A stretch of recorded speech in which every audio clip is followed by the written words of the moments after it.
All right. So tonight we are joined by Mrs. Carrie Jackson, who is the County Executive Director down at the FSC office, FSA office down stairs of our building. And she is going to give us a short presentation because a lot of people last time had questions about, how to get a farm number and things of that nature. So she's going to give us a brief presentation about what she does, and then she'll be around for a little bit if you have any questions for her. You've got the lady to ask the questions right here, in possibly in your living room. So, Carrie, go ahead and take it away. Okay, so as Daniel said, I work with the Farm Service Agency, which is located on the bottom floor of the Extension building. And what we do is we administer federal farm programs that are passed through Congress to local producers in Caswell County and surrounding counties. And the biggest question we get, and we've been getting lately, is producers calling, wanting to know how to get a farm number. So I was going to talk a little bit about that so people could be a little better prepared when you're applying for a program or something requires you to have the FSA farm number. So what we need is a copy of the deed to the land. We also need all the owners that are on the deed. They'll have to be entered into our system as customers. And so we'll need their social security number, their name, and their address. And that'll get us started. The land must be part of a farming operation, whether that be production of ag products, commodities, or livestock. And there's not a minimum size for a farm number through us, but we try to let people know that our farm number is only good for USDA participation. So it's not something you're going to be able to use outside of our office. Now, I do know that last week I had a call from a customer that he was applying to sell at a farmer's market and they wanted him to have a farm number. So we set up his farm so he could have that number to apply. So there's going to be different situations where you go to sell your vegetables or fruit or whatever commodity you're growing. But the best thing to do is just give our office a call. We'll be more than happy to help you. With COVID, we are working under a limited schedule. So somebody's there each day, but we're using email, mail. We have a Dropbox set up outside of our office that we'll communicate with you through as well. But if you'll just give our office a call, and I have our number in case you want to write it down. The FSA office is 336-933-3117. And we also have a farm loan department. So I oversee the program side of Farm Service Agency, but we do have a farm loan department that's separate. And I was going to give you the contact number for the farm loan department, and that is 704-324-9226. And they'd be more than happy to walk you through some steps. And even if there's not anything available right now, they can help you look for the future and see if there's anything that could possibly help you out there. But do y'all have any questions for me? I'd be more than happy to take any questions. Yeah, Carrie. Hi, this is Tom Barnes. Are there any minimum requirements that the farm needs to meet, prior to applying for the farm ID? So there's not a minimum requirement for us, but like I said, that's separate from what maybe the tax office would say or through the state. So the federal side of it through FSA, there's not a minimum to set up a farm. Okay, thank you. You're welcome. Michael Graves. If I lease a farm from several family members, do I still have to have their social security number, or is it just mine? And a lease from the owners? So the owners would need to be in our system. So yes, we would need that information from Okay. them, and then we would list you as a other tenant on the farm.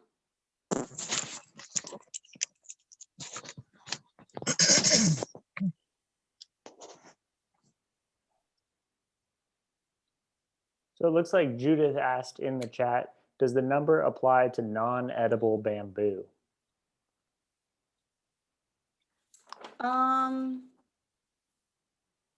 It's really not commodity specific. The farm number isn't.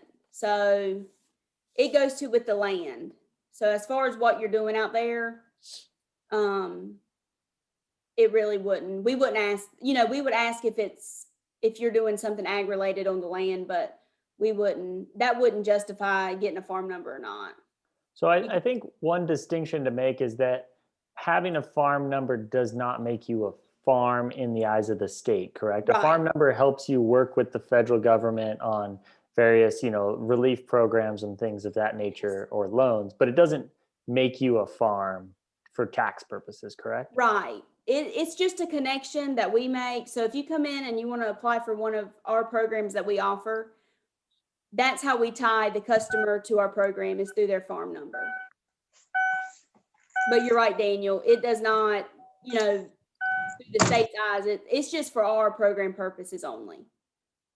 And Daniel, Tom Barnes again, will we address sometime what those minimum requirements then are to be recognized by the state as a farm?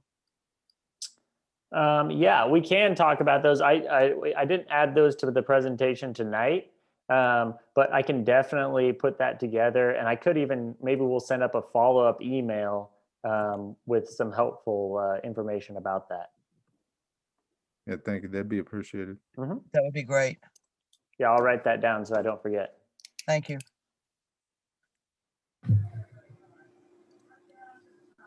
Does anyone have any more questions for Carrie? Feel free to chime in.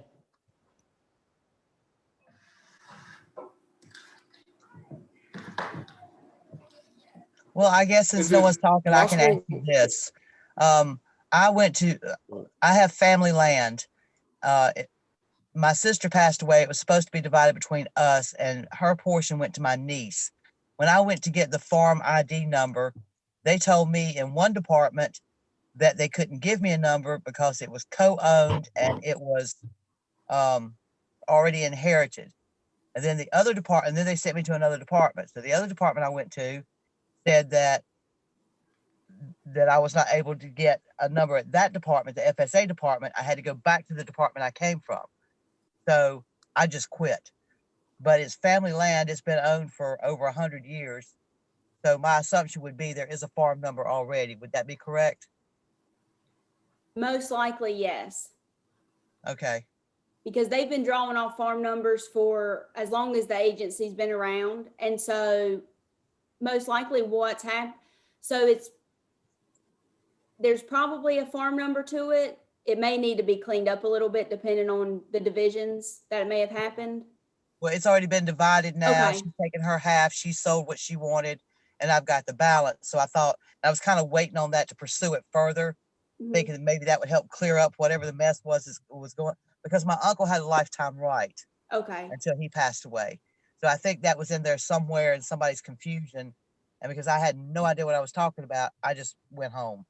Okay. And another thing to remember is, and a lot of people think, I really wish we would interface with the tax office, but our office does not. So the only time we update any records in our office is if a producer comes in or an owner of the land, and they'll tell us, hey, look, we bought this, or we don't own this anymore. That's the only time we update our record. So once they get straightened out, yeah, please give us a call and we'll get it updated. Okay. Thank you. You're welcome.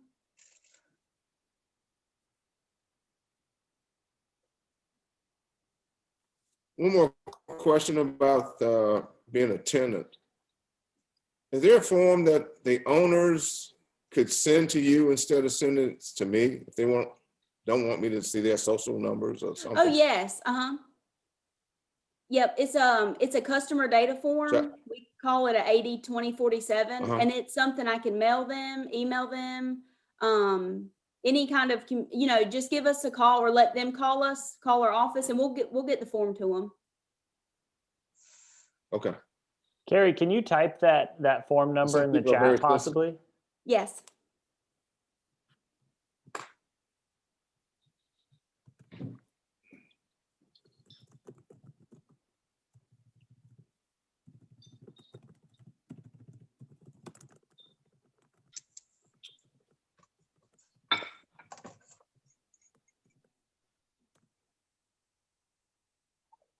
Awesome, thank you. So if there's no other questions for Carrie, we're gonna let her get back to her evening, and we're gonna start out the programming for the evening. All right, well, everybody say bye, Carrie, and thank you. Thank y'all. Thank you. Y'all take care. You too. Thank you. So tonight we're gonna get started with Anas. Anas is gonna start, he's our small farms agent, and he's gonna get the program started. So Anas, feel free to share your video whenever you would like. All right. Good evening, everybody. Hello.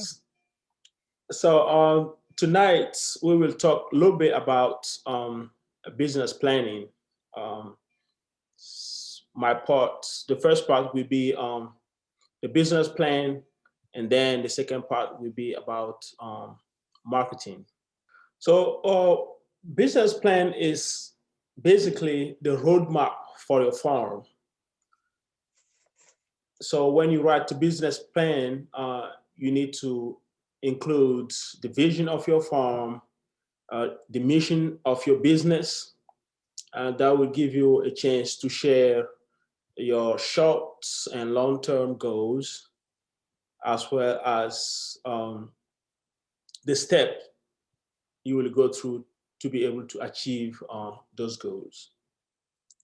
So why do we need a business farm? I mean, your business plan.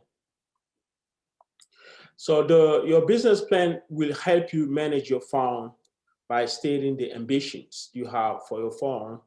So your business plan will help you achieve your goals, as well as the exact time you want those goals to be achieved.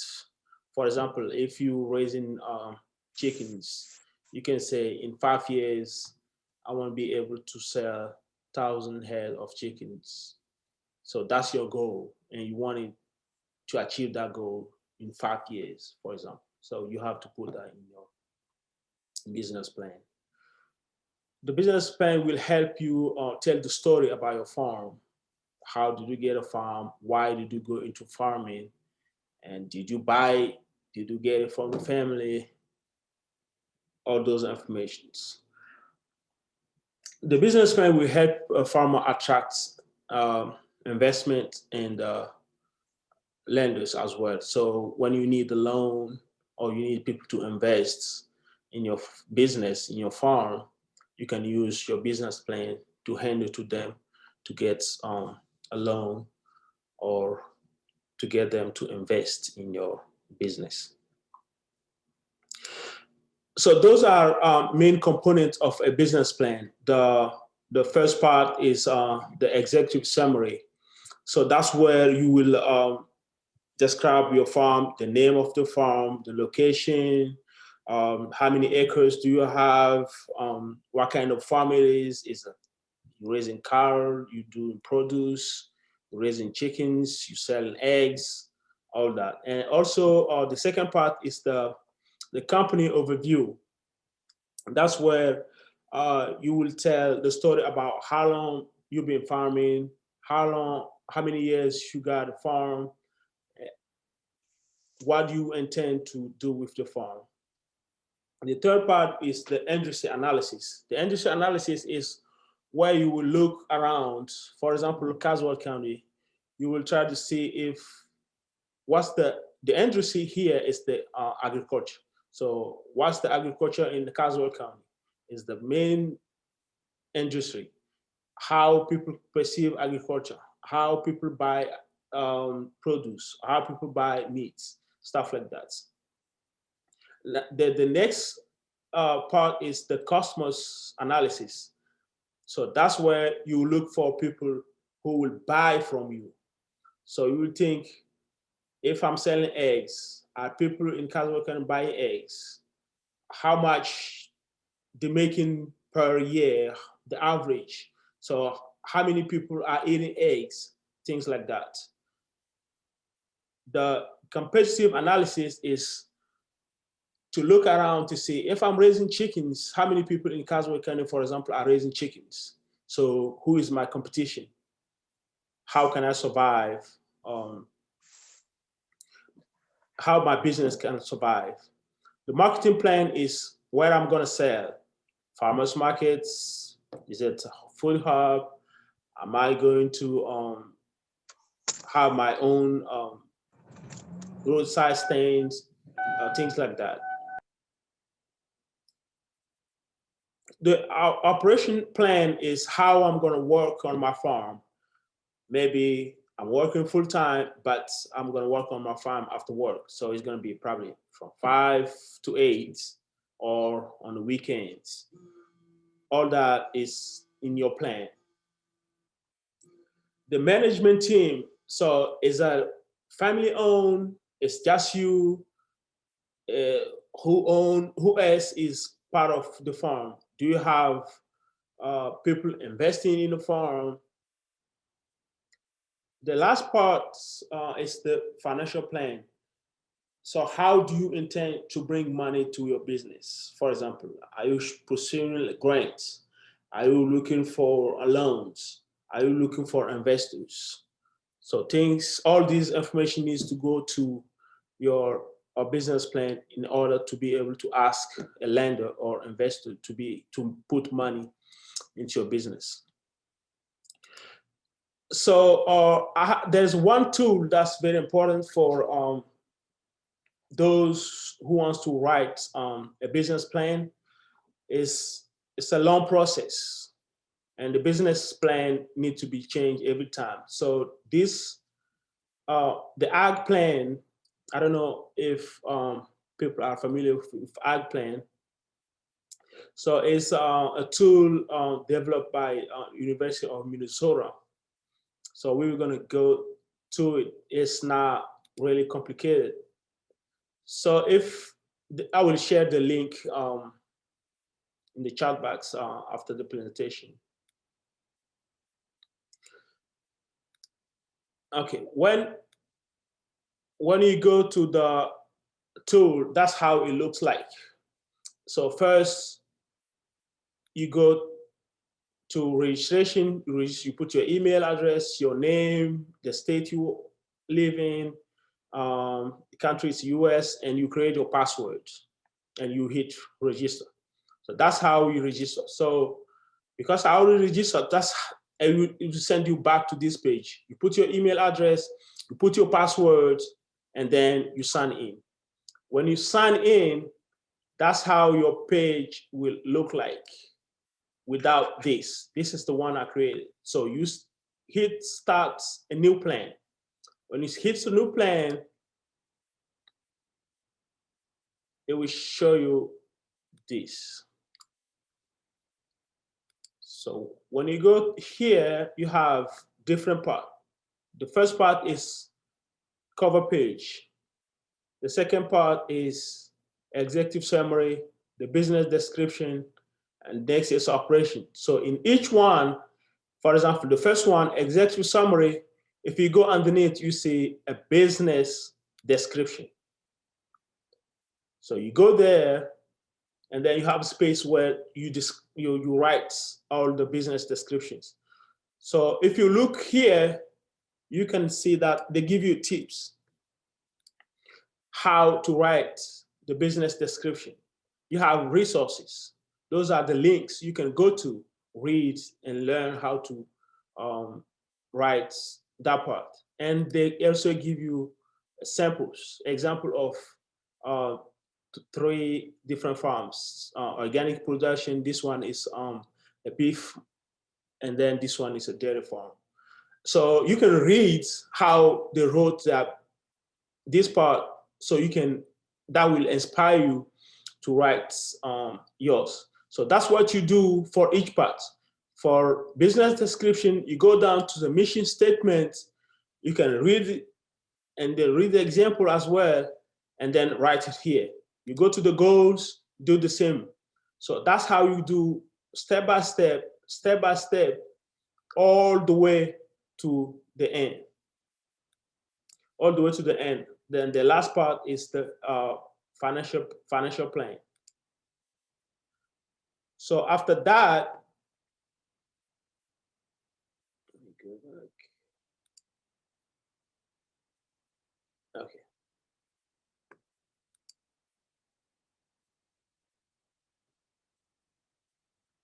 Okay. So you have a choice. You go here, that's the cover page. The second one is executive summary. And then when you open it, it gives you all the steps you have to follow to write the executive summary. So when you write all of them, you can now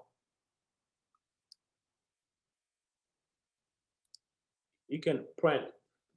So when you come to print, you have options. Either you print just the business plan only, or the business plan and the comments, or the comments only. Because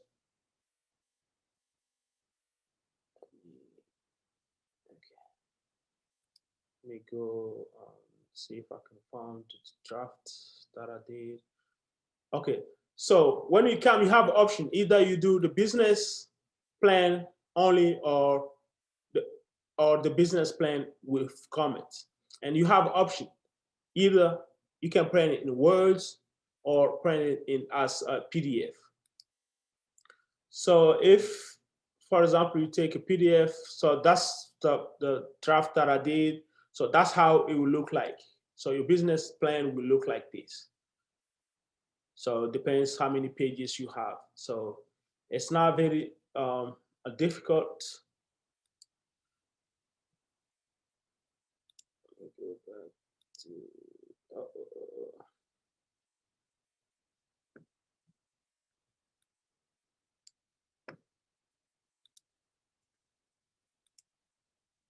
okay, all right. I'm back.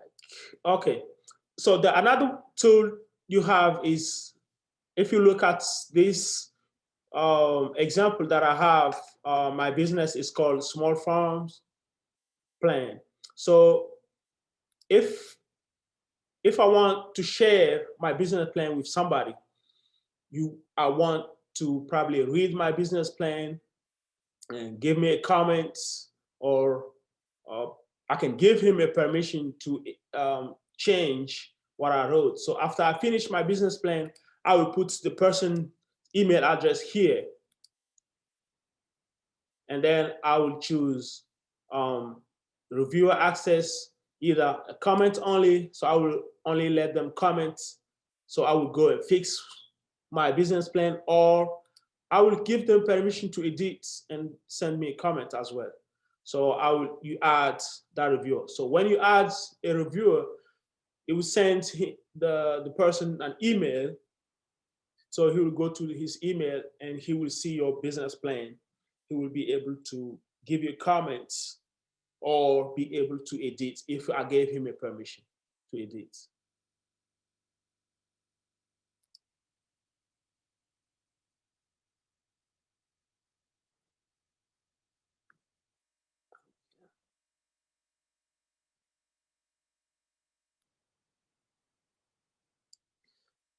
So that's quickly the ag plan. So like I said, I will share the link in the chat, and you're free to play with it. It's not very hard. It's pretty easy. All right.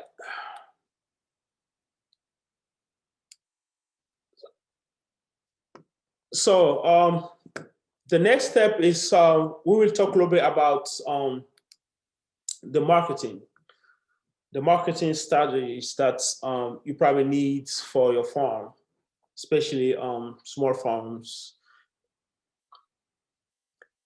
So the first place you probably need to go to is the farmers markets. For the small producers, you need the farmers markets because you can probably sell all your products on your own.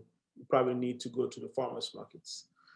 So when you go to the farmers market and you think you need to increase, you probably need to look for other farmers market that are close by, so you can probably sell more than one day a week. Another option is the roadside stands. For the roadside stands, you need to make sure that you have a good exposure. Maybe by a good road, busy roads, where you have a good traffic.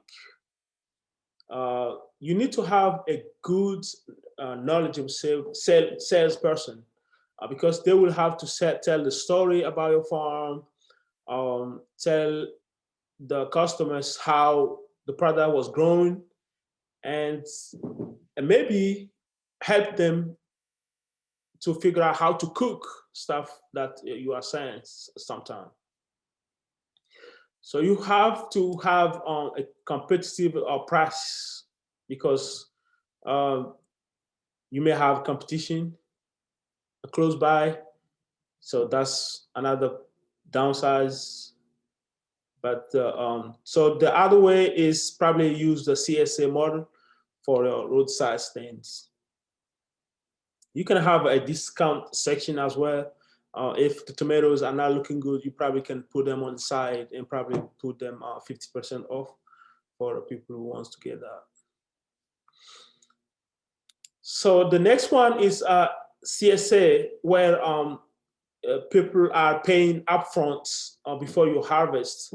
Maybe you have a good stand of 15 people who are willing to give you amount of money for them to get a good amount of produce or meats or eggs, whatever that is, probably per week. So for the amount they give you upfront when you harvest, every week you give them a good amount of worth of their money of produce every week.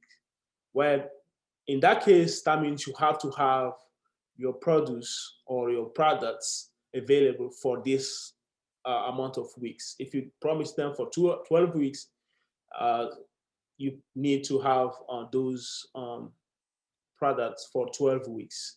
It might not be the same thing for all 12 weeks, but you will have something for them as well. The next one is the food hub. So on Tuesday, I was talking about we might have a food hub coming to Caswell County, hopefully. So the food hub is probably a congregation where farmers can bring their produce. If you look at the picture here, the farmers are bringing the produce or meats or whatever they grow. And then the food hub will be in charge of distribution, the community partnership, as well as education. And so farmers don't have to be involved in distribution or sales. All they're waiting for is the money when the food hub sells their product. The next one is UPIC. It's good for farms, but it's really difficult situations sometimes when you're trying to do UPIC. You need a good parking spot. You need a good signs because, believe it or not, people will not follow signs. You should be able to open on weekends or holidays. They should be able to have a clean restrooms and knowledgeable employees, because people who ask questions, how was grown, how to harvest, sometimes even the post-harvest handling, people who ask those questions. And the biggest part is liability. is very important because you bring in people to your farm. You don't know what's going to happen. You need to make sure that kids are not running around injuring themselves, and maybe people are handling the food correctly so they don't get sick when they leave your farm. So that's basically what I have for tonight. So if you have questions, I can take them.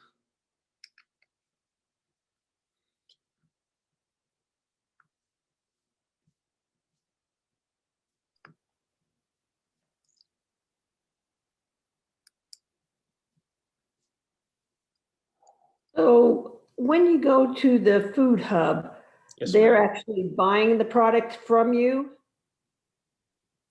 Yes. Sometimes you can make it as a co-op. For the co-op, for example, where you put somebody in charge that will sell your product. But for the food hubs, it's like they're buying your product and they're selling it. But so you have So a guarantee market.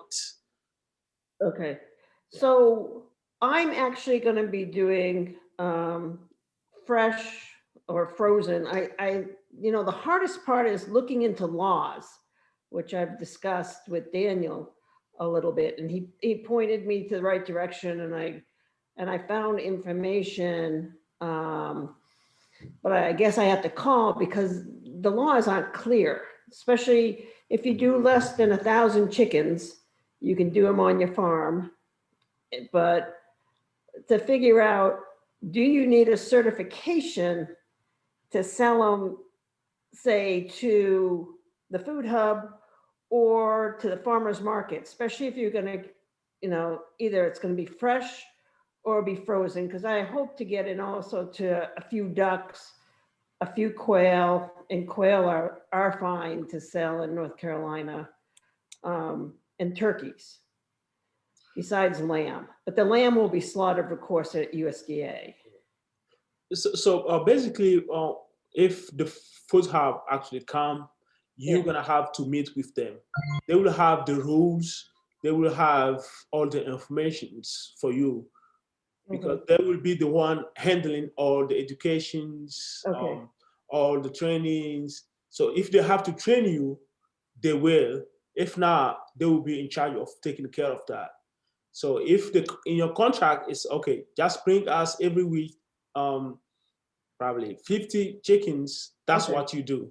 The rest, you don't worry about that.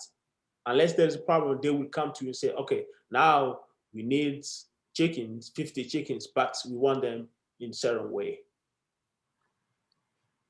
So when will we know if they coming to Caswell or not? I didn't hear the question very well. So he was So asking, go ahead. Go ahead, Daniel. Well, James was wondering when we'll know if the food hub is coming. So there, right now we've had interest from 2 food hubs actually. One that was interested in purchasing land across from the new seed facility, and I mean I'm I'm just as excited as pretty much everybody, hoping that this will be a thing and we'll start working on it. And I mean, they seem to be very positive, but we haven't yet got any commitment of date, because they need a facility is the thing that they're working with right now, because they're going to need cold storage for distribution. So there are other food hubs that are, open to distribution. The biggest thing was if we had this one, it's in Caswell. They're, very motivated to work with Caswell growers. So we're definitely, working as hard as we can to make it seem like a very good place for them to do business. All right. So I mean, are they gonna be putting out kind of like a contract where you grow so much for them? Yeah, if the food hub, yes, you will have a contract. So you know how much you're gonna bring per week, or I mean, everything, the detail will be in your contract, and um, how much to bring to the food hub. Okay. So it looks like Lily was asking where else we can find examples of farmer business plans for purposes of loans, grants. Should we shoot for the sky on a business plan or commit to small steps?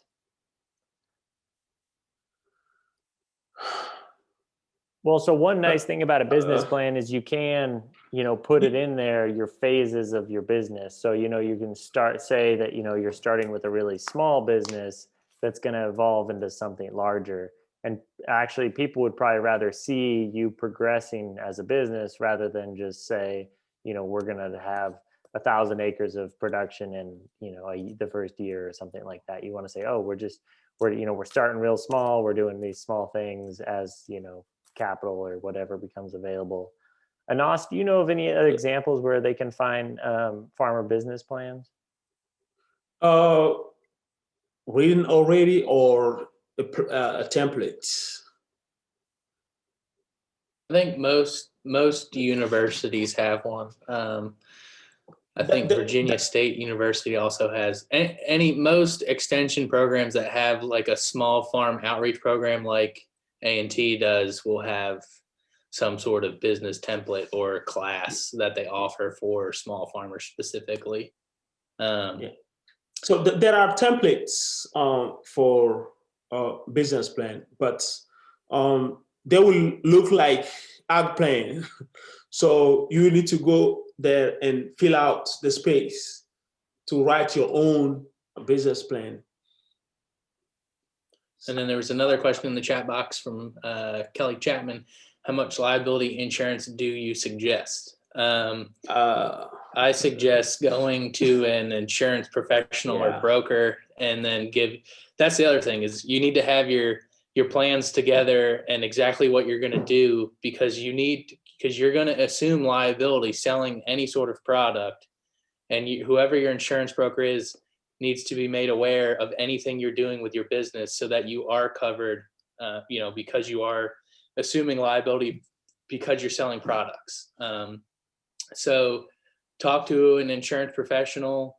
But I mean, honestly, when it comes to insurance, it takes one thing and, you got to have everything covered. So I'm going to actually talk about that in my presentation. So I will get there. Okay. There's another, hold on. Let me go back to the chart. There's another question that I want to read from the chart. Oops. Yeah. Okay. I was looking more for examples. Can you give me a second, Clint? Yeah, you're good. Okay. You need the screen back? No, that's fine. I can see it now. I was looking more, for example, of plan those roads to get ideas. Okay. So if you go to ag plan, down you will see 3 different examples of business plan that they wrote. So if you read them, they will give you an idea of how to write. Clint, let me go back to ag plan for 20 seconds and share that again.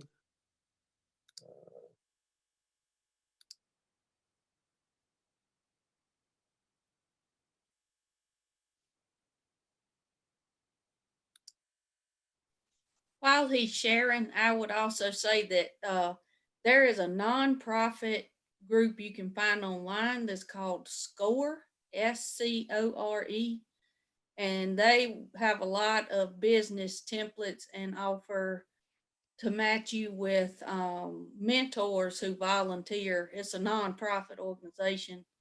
And like I said, everything they have, their webinars and all are free. So again, that's another option if anybody's interested. And it is not just ag, but it is for small business.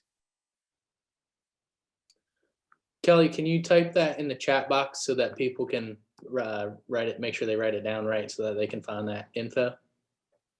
And thank you for sharing.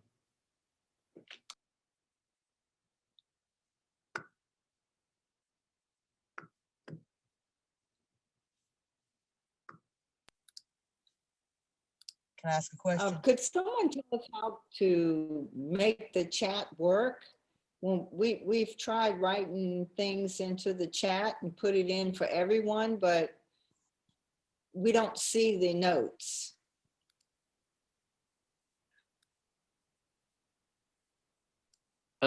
Yeah, I don't see any.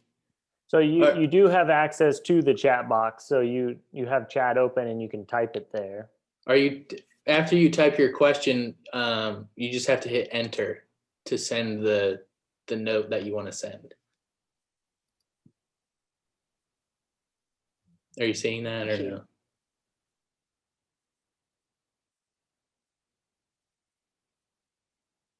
Okay, can you see my page? Yes, we can, Namas. Okay.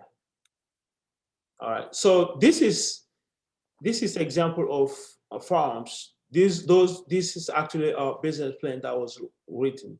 So this one is the organic production, and then this is part of the business that was written. You can read that. And there's another one, the direct market beef is here, and then there's a dairy farm here. So you can read that. So when you go to each step, for example, we are here, executive summary, you go to business description. When you come there, you go to samples, and you will see each part of those 3 business plans. So you can read from there. So the business description for the organic production is here. That's what you read, all this. And then the same thing for the second farm, which is direct markets, beef is here. And then the third one is here. So when you go to the next step, you have the same thing as well. You read it and you can use it as template for you to. So that's how you do from there all the way to the end here. So you have all these steps, and they have example for each one. Location, how to describe your location.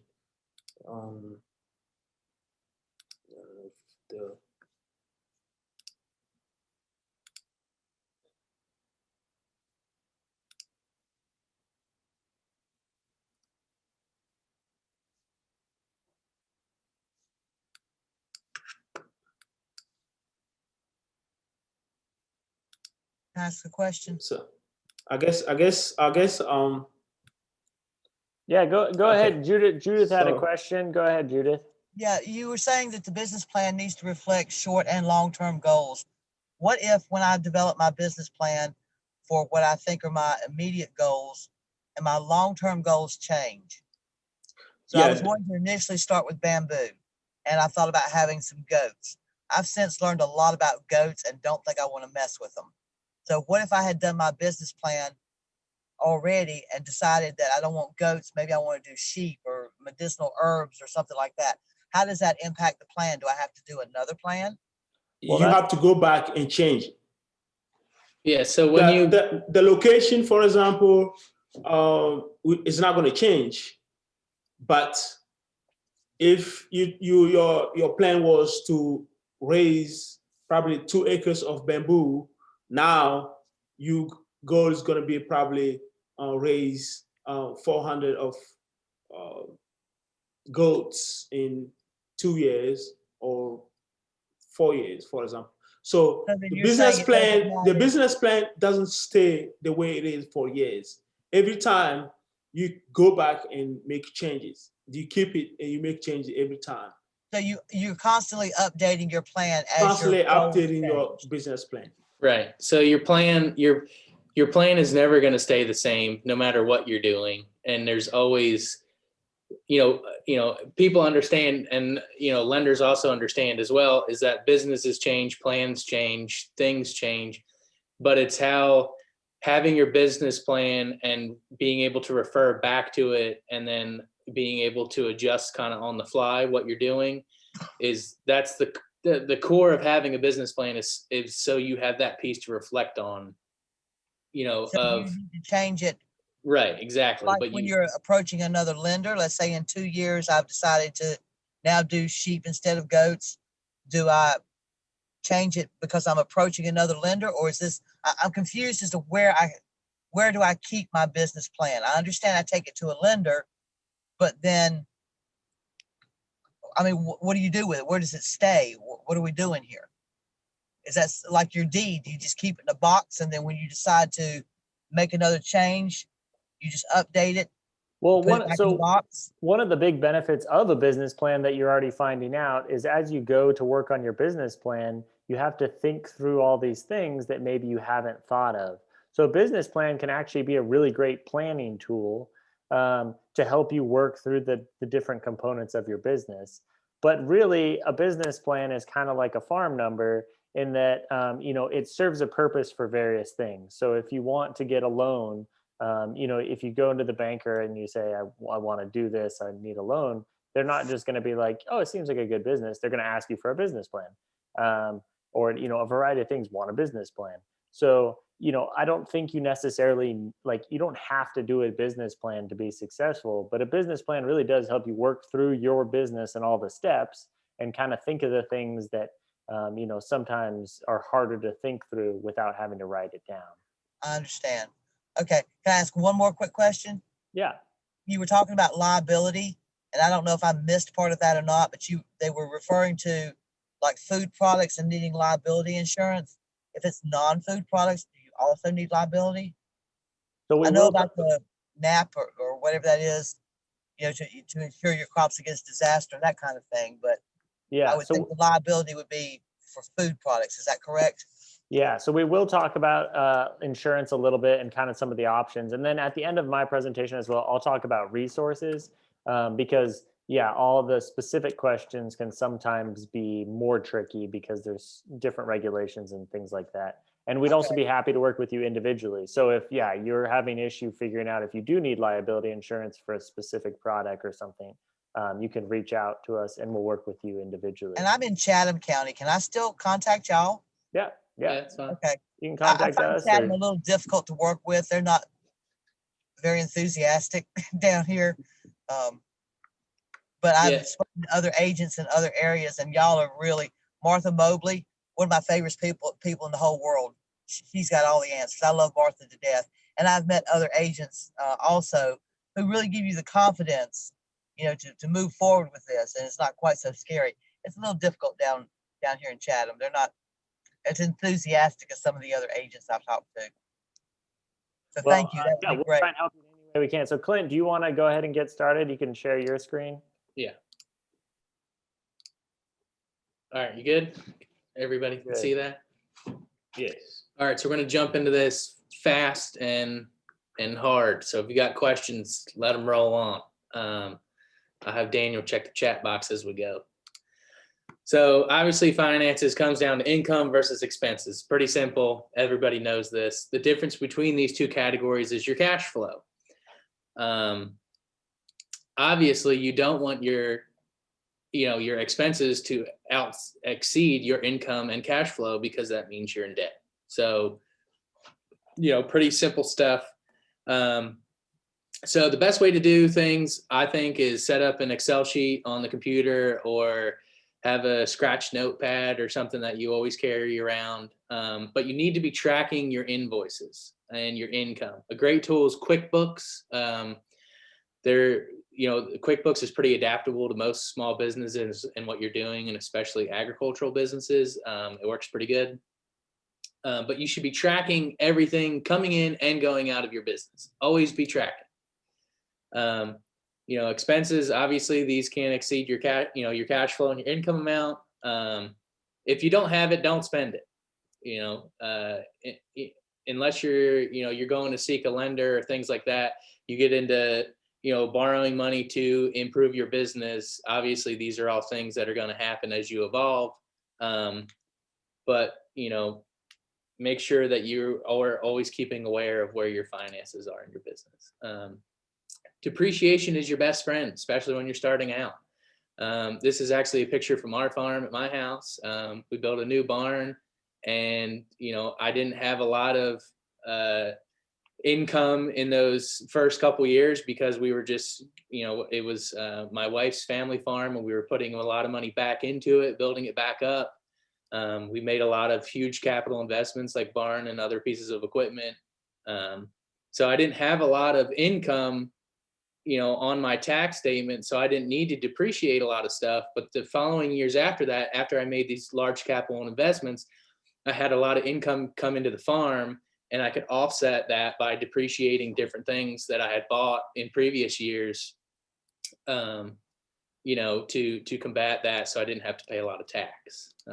So depreciation is your friend when it comes to tax time. So there's 3 things you should always be doing anytime you add to your business. Contact your insurance agent. Anything you do on your farm, your insurance agent should be aware of what you're doing. If you start selling at a new farmer's market, if you build a new barn, if you bought a new tractor, if you bought 20 more ewes to add to your herd, these are all insurable things, and your insurance agent needs to be made aware of what you're doing, because they can't insure you properly if they don't know what's going on. So anytime you make a change to your business or business structure or anything like that, that's the first person you should be calling. Next thing you should be doing is creating an expense report for that purchase or for whatever you did. And then you need to start tracking that investment. So your expense report is what's going to come in handy when it comes to tax time. If you're using QuickBooks or you have an accountant, my suggestion is, if you're not comfortable with taxes and finances and things like that, the best thing you can do is find an accountant that understands things like this, especially an agricultural accountant. Super great people, and they can help you set up your business structure and also how your finances flow, especially for reporting tax and things like that, because those are things that you don't want to get wrong, especially with dealing with the government. So here's some numbers off of my actual own personal farm. So our farm, we have 160 acres, but right now we only have 23 acres in hay production and 25 acres in pasture. A lot of the rest is just, old hardwoods and other things like that. Just trees that, we're not looking to cut down. Just, we like having woods around us and not being able to see our neighbors. So my fertilizer cost per year is $2,600. It costs me $435 for a ton of fertilizer at Southern States. Now, fertilizer is based off petroleum price, so that could go up or down depending on. Lime cost per year is about $1,600.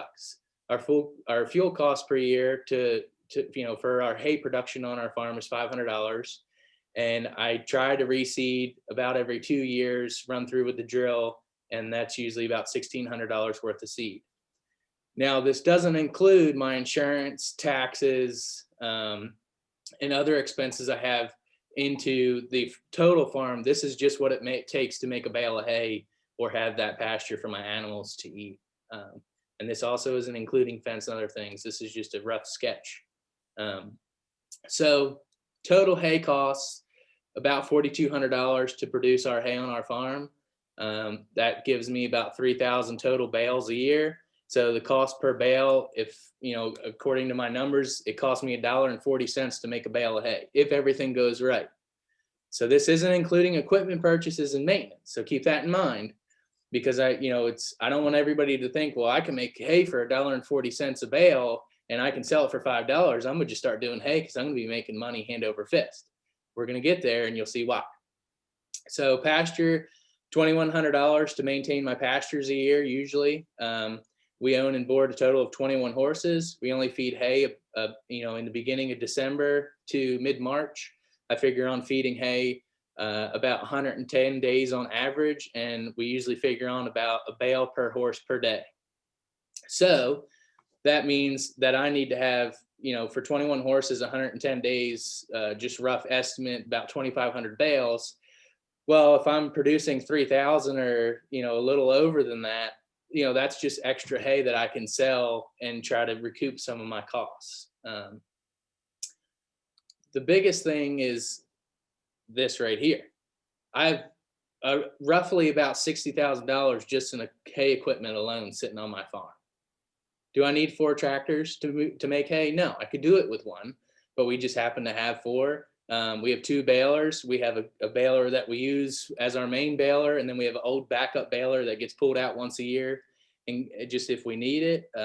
We have a hay tedder. We have 2 hay rakes just in case one of those breaks. Because if you're dealing with hay and other things like that, when it's make hay when the sun shines, literally. Like you gotta get it and go. These costs also don't include maintenance every year. I'm always fixing stuff. So, you go back to that, well, Clint can make a bale for $1.40. Well, Clint also spent a whole bunch of money to be able to make that hay. So you can buy hay pretty cheap versus having all this stuff. And then also when you own all this stuff, you have to maintain it. And then you also have to think about, replacing it when it gets worn out. So is it worth it? You need to crunch the numbers and realize, is it worth it for you if you're going to have, a small flock of sheep or a herd of cows or, a few horses or whatever you're doing? Crunch the numbers, call, your neighbors and see what they're selling hay for. See, if they're doing round bale, small square bales, you might be able to get hay for a round bale that's 1,000 pounds for $40. Well, you can buy a lot of hay. I could sell all my equipment and buy a whole lot of hay, and just when it comes hay time, just throw a fence around it, watch the cows eat it, and I can sit there and not have to, sweat in the summertime and throw hay and get dusty. And so crunch the numbers, do what makes sense for you. Don't jump in this and buy a bunch of equipment and think you're going to make $1 million. That's what I'm trying to, help people realize, that it's not, all fun and games and you're going to make a bunch of money. You need to crunch the numbers and do what makes sense for you. But when it comes to your farm, you should be a numbers wizard. I should be able, if you're selling lambs or you're selling eggs or you're selling, if you're selling pieces of bamboo, I should be able to ask you, hey, I know you sell 60 dozen eggs a week. Well, how much does that dozen of eggs cost you to produce?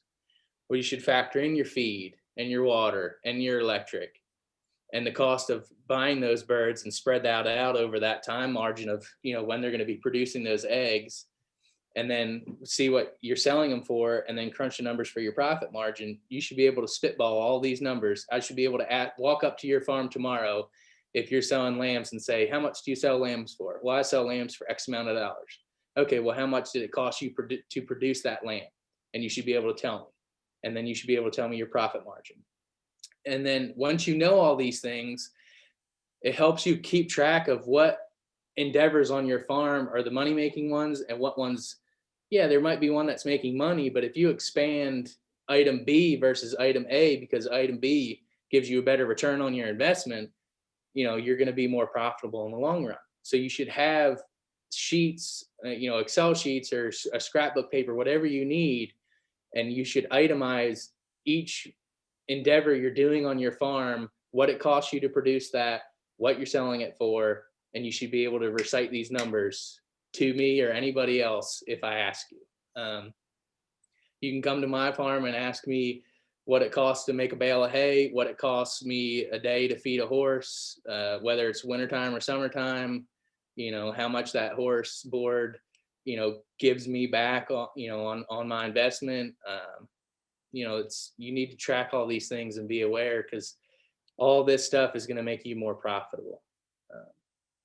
So that's kind of what I wanted to get across tonight, is just, you should be a number wizard when it comes to your own business. You should know every dollar coming in, every dollar going out, and you should be able to recite it. So I think Daniel's up next. I'll stop sharing my screen. Up to the chat box. Does anybody have any questions for Clint, the number wizard? Yeah. So, hey, you should be able to recite them all, man. You're good. Well, you're going to know real quick whether you're making money or not on something, whether it's you're selling mums, a dozen eggs, a lamb, a Christmas tree, whatever it is. I should be able to ask you, oh, you sell potted mums. Oh, well, what do you sell a potted mum for? I sell them for this much. What does it cost you to produce that potted mum? Well, I buy them for this and I grow them out. Well, if you buy them for that, and then also, you're running your well pump, what's your electric bill to water those mums? What's your fertilizer bill to fertilize those mums, to get them to a saleable, point, you should know all those numbers because that's going to help you be more profitable. And then also what I see a lot too is like, especially in our area in Caswell, like you can buy hay pretty cheap.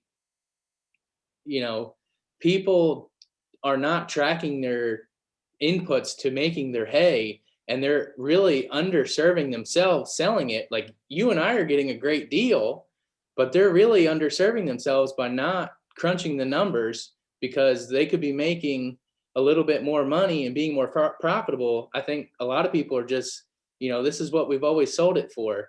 Well, the price of fuel has quadrupled in the past 20 years. So if you're selling hay for the same amount you were 20 years ago, you're not making any money. And, you know, anytime fuel price goes up, fertilizer price goes up because it's a petroleum product, you know, commercial fertilizer.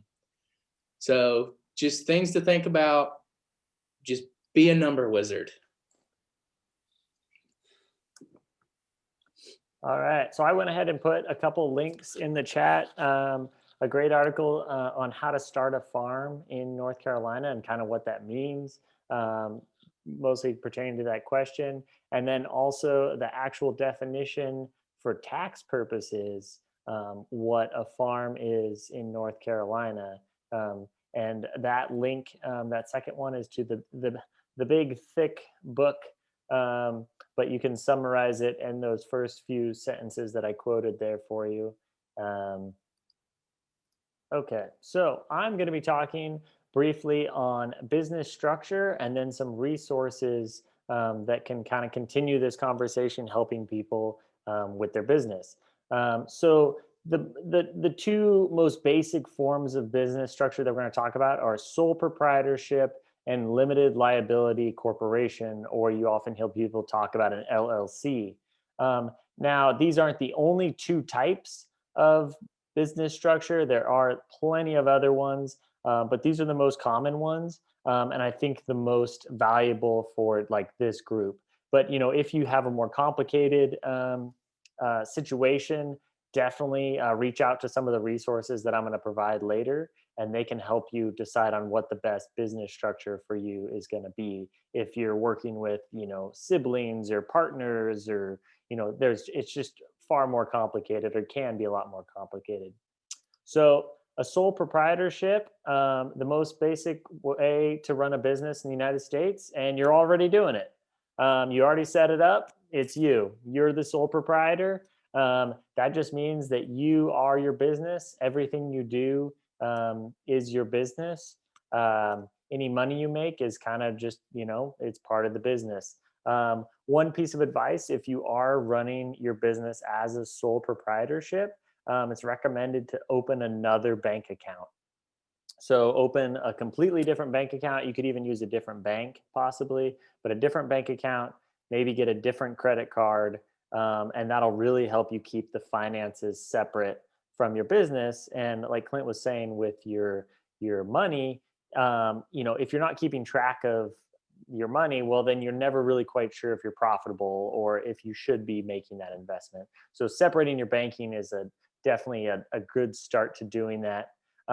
One drawback to having a sole proprietorship is you do carry all the liability of your business. So if you do own land and say you are running a U-Pick operation, generally you do not want to do a sole proprietorship, or it's less recommended, because if you're going to introduce more liability, that you could possibly lose your land or your assets. And these are the real assets we're talking about. These aren't the environmental assets that I mentioned last time. Although I guess if you lost your farm, you're losing your biggest asset. So that's where the next business structure comes in, the limited liability corporation. Now, an LLC is nice because it's just thinking of your business as the separate entity from you as an individual. So you as a person are a person, you pay your taxes, you work, you do other things, and then your company is its own component. And that means that it's not tied to your home or your assets. Now you can do tricky things where you sell your land to the LLC, or the LLC could lease the land from you and things like that. But that's far outside of my realm of knowledge. So I would recommend speaking to a professional about that. I can just give you the short summary on that. But the biggest thing is that it does allow you to kind of insulate your assets from any liability that might happen. Now, a great resource that we have here in North Carolina is the Small Business Center Network. Now, and I'll be sure to send out these links as well at the end to these different resources that we've mentioned throughout this whole talk. But this one has, if you go on their website, they have lots of webinars that are all for free. They're through the community colleges. So Piedmont Community College hosts webinars. I put up there a couple examples of upcoming webinars in February, financing your small business, creating a winning business plan. So yeah, if you had more questions about business planning, well, here you go. You can watch a webinar for free. Doesn't cost you anything and you're learning stuff. They have a component of their Small Business Center Network. And I should say the Small Business Center Network is focused on businesses. Now, they have a component that partners with the North Carolina State University Center for Environmental Farming Systems, and they do the Farm Food Portal.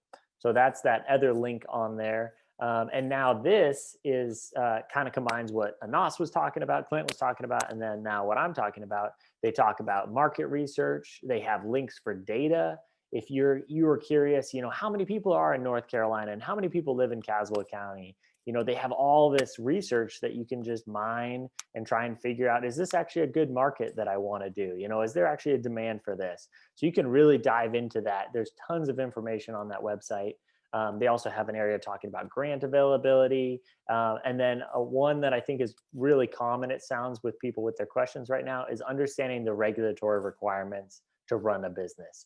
Yeah, if you're doing food or meat or, a cut flower business, there's sections in there that talks about understanding that regulatory requirements. So I definitely recommend going on there. And just kind of explore around and see what you can find. We can also, if you have a specific question, we can find, because I understand that sending lots of links, you can get, there's just so many links and so many different things and so many people trying to help you that it can be really overwhelming. So sometimes if you want, send us your very specific question and we'll try and help you in the best way we can, rather than just, say, oh, go on these 7 websites and it'll be there. The answer will be there. So the next resource that I want to recommend is, so there is a lawyer who works for NC State in the extension, and he put together this website called this website portal called the Farm Law Portal. And on here, again, there's lots of information, but I find some of the most interesting and useful information are those harder questions. Why do I need an LLC? How do I form a partnership? My family wants to transfer me land, or my grandma is, she's 93. What should she do so I get the farm afterwards? Or she's always told me I'm going to get the farm. How is that legal? Like, all these questions that we kind of like, you can maybe know a little bit about. There's lots of information on this website that is really helpful for those hard questions. It seems like he really enjoys the succession questions.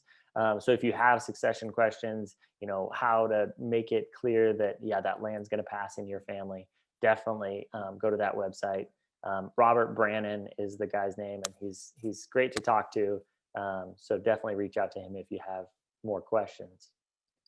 Now, another website that has, again, just so many different useful things is the Economic Development Partnership of North Carolina, the EDPNC, which I think the acronym is probably longer than just saying the actual name. I don't know why they need an acronym for that. But this, again, has a lot of information about licenses, permits, tax information, and then business forms, which I often find when you're trying to start a business, the forms can be really tricky. You just want someone to tell you, do I need a license to do this? Yeah, I'll pay my $5 fee or whatever. I'll send you the form. So this website is great for that sort of thing. I'm going to sell something and I'm going to charge a sales tax. How do I pay that sales tax to the state. So this website's great. There's lots of information about things like that.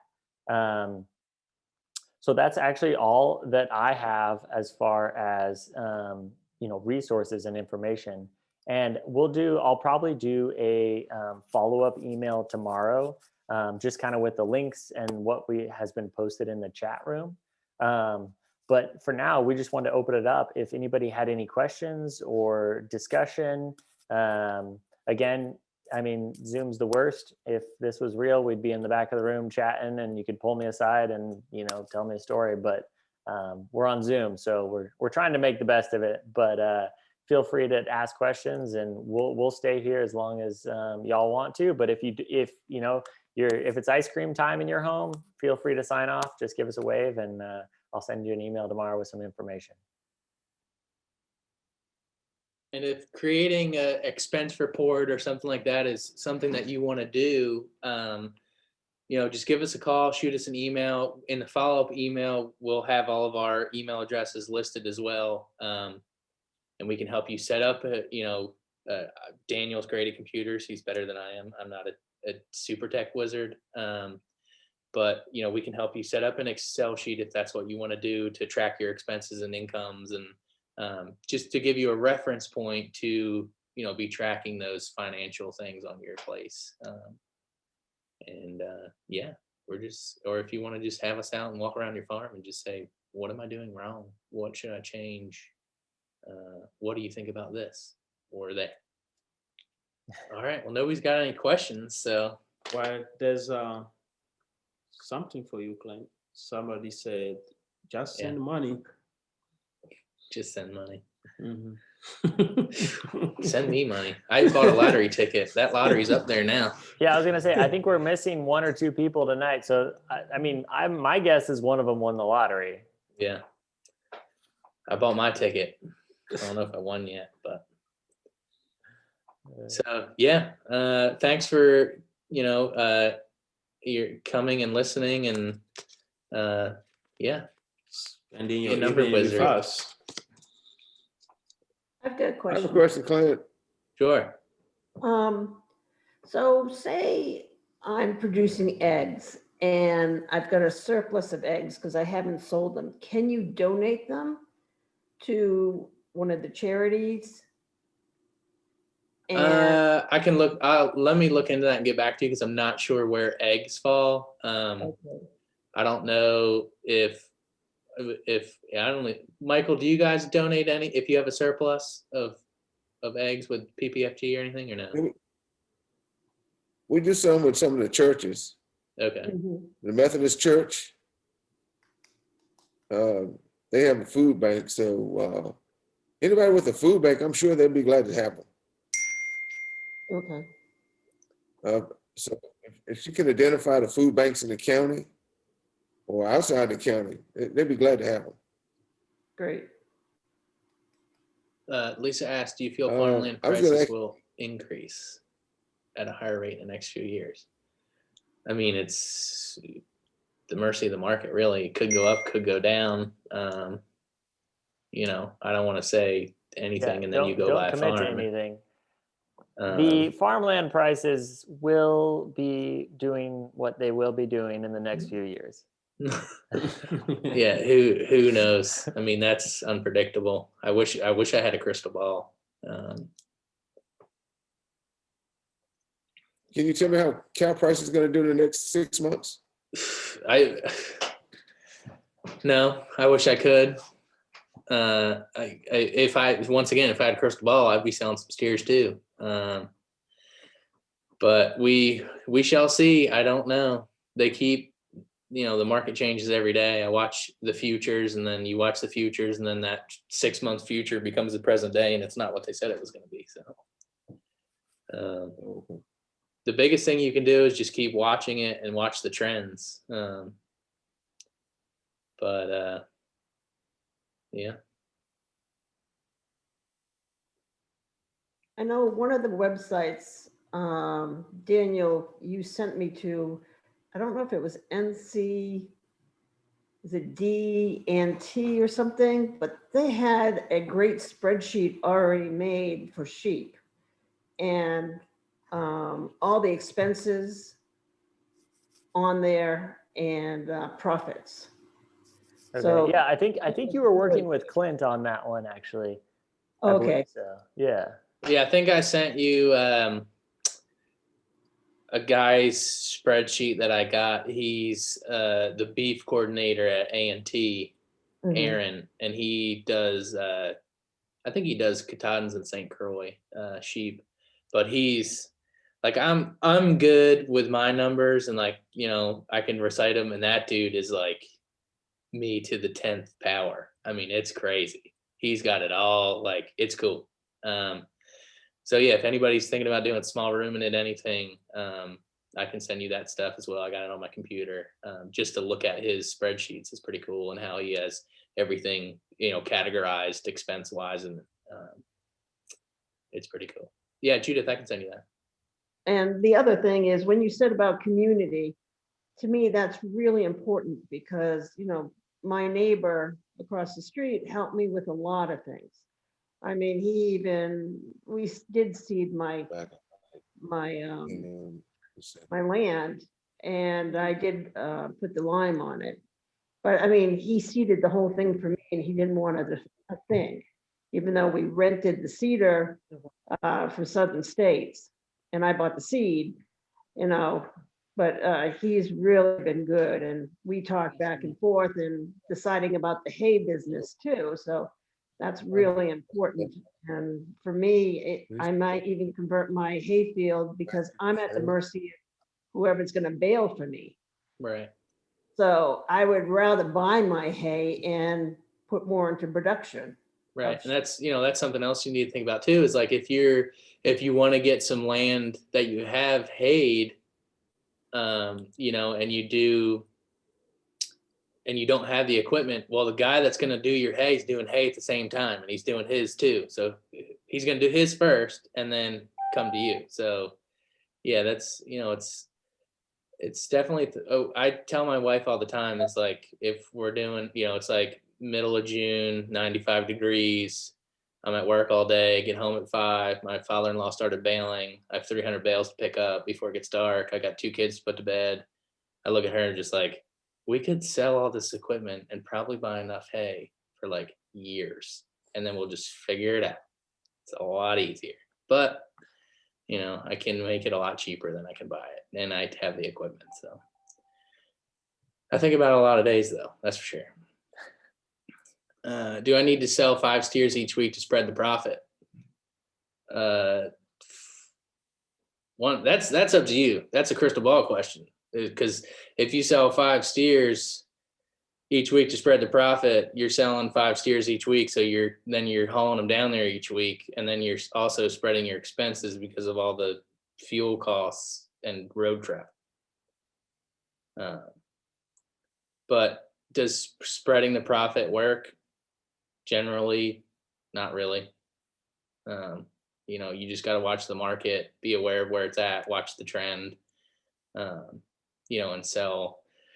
And that's the thing, is if you have your expenses of raising those steers out, and you have it down to, you know, okay, well, this steer is going to cost me X amount of dollars to raise. And then you watch the trend and you know what the price is at. You can look at that market price and go, I'm gonna make a profit, you know, today if I sell. So if the price is about today what it'll be tomorrow and I sell, I should make a profit. But if you don't know the numbers of what it costs you to raise that steer, yeah, you're at the mercy of the market whether or not you're gonna make a profit. So, you know, you need to have that. Every animal on our farm I have a spreadsheet for, and it's, you know, it costs me this much to feed a steer for, you know, if I buy, you know, so I buy weanlings from my dad. So I buy weaned steers from my dad. I feed them out for another 400 days. It costs me this amount of money to feed them out over that 400 days because their feed intake is going to increase as they get older. But I have that all balanced out as they age. So at day 400, you know, I'm not selling at the market. I'm selling freezer beef. So I have a set guaranteed price of what I'm going to get for that, for that product. So I'm not at the mercy of the market. But I know my profit margin for each steer on our farm because I have the spreadsheet that says it costs X amount of dollars to feed this steer. I can sell it for this much, or I can get it packaged, kill, cut, and wrap, and then sell it retail for X amount of dollars. And I know if I go to Piedmont Custom Meats in Gibsonville, the kill fee for a steer is, I forget what it is, I think $70, and then it's 90 cents for processing per pound. So that equated out to each side of beef times the material, the product I should get back, because I have my return is X amount of percent on that steer's carcass. I have this much pounds of packaged product. At selling it to somebody at X amount of dollars, I should make this much. So you should know if you go to sell steers, whether you're going to make money before you sell steers, because you know what your input cost is. And I think one little point about that is if you have a hard time with numbers, and this sounds, I mean, Clint's been doing this for a while. He has his numbers down, he's thought about it a lot. But if you're just getting into it, I think that just starting, just write down how many hay bales you produced, or, how many cartons of whatever, how many Right. tomatoes you picked from that amount of land. If you planted, this year I planted 20 tomato plants and I got this amount of tomatoes, just start. Because Yeah. once you start, then next year you're like, well, how many, feet of tomato row should I do this next year? About how much would that yield?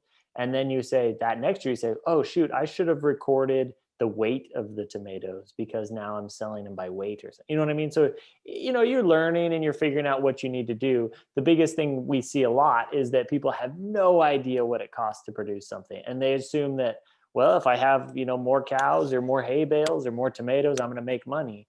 When in reality, maybe, tomatoes are not making you any money and you had no idea, and you just keep planting more tomatoes. So yeah, just start writing numbers down and that will get you started. And yeah, the easiest way to start, especially with livestock, is, I produced X amount. You just go off last year. I produced X amount of round bales last year, and off of this many acres of hay. And my fertilizer bill for last year was this much. I put this much lime down. So you spread all that expense off of the number of bales that you produced. You'll get how much it costs you to produce a bale. And then you say, well, on average in the wintertime, I feed a round bale every 3 days to my herd of cows. Well, there you go. So you're feeding a round bale every 3 days. So every 3 days it's costing you this much because you are feeding a round bale.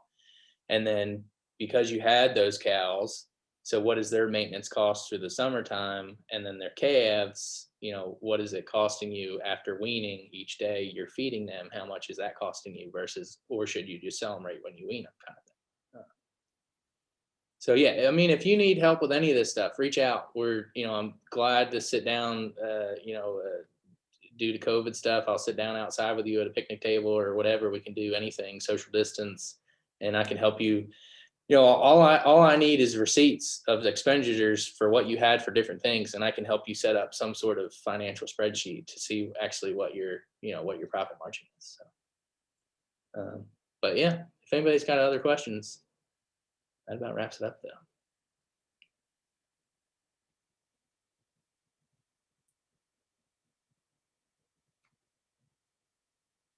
Are there co-ops to buy things around here?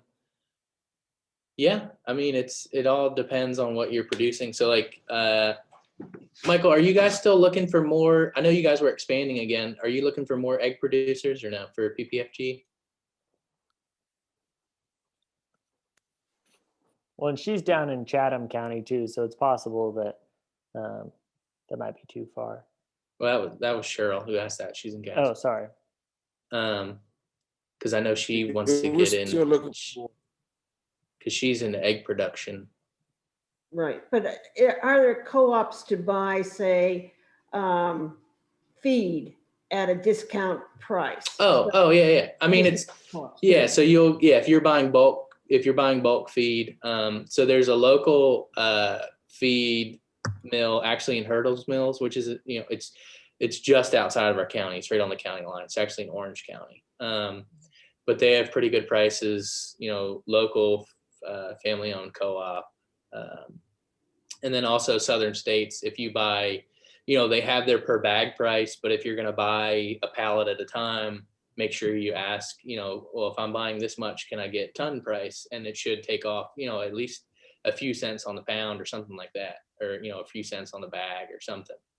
Right, because I know there's other places, I think it's Asheville or I'm not quite sure where people put in their orders so they can buy in bulk and it's even cheaper. Right. Yeah. So the feed mill and Hurdles Mills, they'll actually do, if you request a specific blend and then you're buying enough of it, they'll make that blend for you. Okay. They usually have pretty good prices. Can I ask a question? Sure. Okay.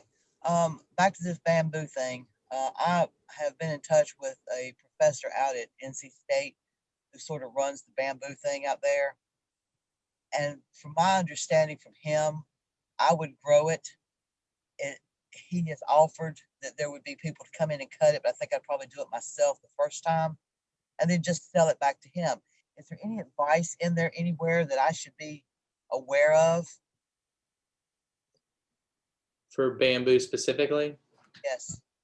Because the reason I'm harping on bamboo is because I already have a very large stand out here, and he's interested in using it for biochar. So it's their company sells bamboo, and he said that with the stand that I have, the thing to do would be to cut it, sell it, and invest in replanting. Which, I mean, made good sense if that's what I decide I'm going to do, which I'm really leaning toward as one of my options. I can look into bamboo a little bit more. I'm not super familiar with bamboo. That's what I was going to say. Do you have his name so we can try to get in contact with him if he's through state? I can send it to you. It's in my other phone. I just switched phones and haven't uploaded all my contacts yet. Okay, well, we'll send you a follow-up email. If you'll respond to us with his stuff, his contact info, we'll try to track him down too, because I don't think any of us are familiar with bamboo, but we can try to get as familiar as we can to be of some help. Well, my only concern is because everyone is dealing with the public, and I'm talking about dealing directly with what I would almost consider like a commercial kind of thing. And I just wondered if there was any different advice, because I'm not selling eggs. I'm going straight to the guy that's going to cut the stuff up and burn it. So I didn't know if there was a difference in who you were selling to. But I'll send you his name and maybe follow through with it a little bit further. So Clint mentioned kind of co-ops for purchasing large amounts of feeds. There's also a country farm store in Pittsburgh. If you're an agricultural producer and you want to buy, bulk fertilizer, they specialize kind of in organic fertilizers and products. So if they do bulk buys where, if you need to buy a specific, fertilizer every spring or something, they'll open it up and you can purchase, as much as you want, and it's a cheaper rate. So that's kind of like the co-op idea of if everyone pre-buys and prepays, they get a much cheaper rate and they pass that on to you. So that's the Chatham Farm Supply in Pittsburgh. I know they do a pretty good job with that.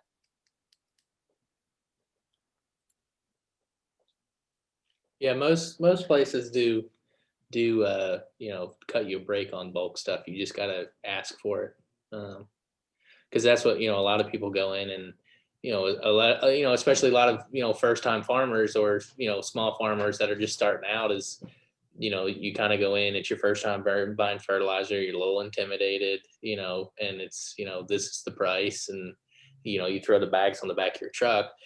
Well, if you bought a pallet worth or a ton or 1,000 pounds, 1,000 pounds worth of fertilizer is half a ton. Most of the time you can say, hey, what is the ton price on that, since I'm getting so much? You just gotta ask. And worst case scenario, they say no. I mean, so it was the price you were gonna pay anyway, so. That feed store down in Pittsburgh you were talking about, I deal with them a whole lot, and they pretty good. Yeah, I've heard all good reviews from people have always told me that they, treated them well and they're real nice. And Well, not only the feed, but also they got where you can pre-order your potatoes, onions, anything that you need to pre-order, you can do that. I do a bunch of my ordering my potatoes and onions and stuff from them too.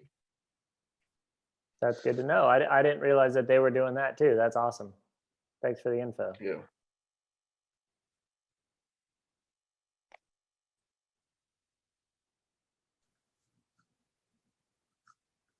All right, well, right. if that's all we got, thank you, everybody. We appreciate it. We'll send you some follow-up emails. Don't hesitate to call, email us, send smoke signals, we'll find you. We appreciate you coming out and supporting us. So everybody have a good night. Bye, everybody. Bye. Have a good night. Bye.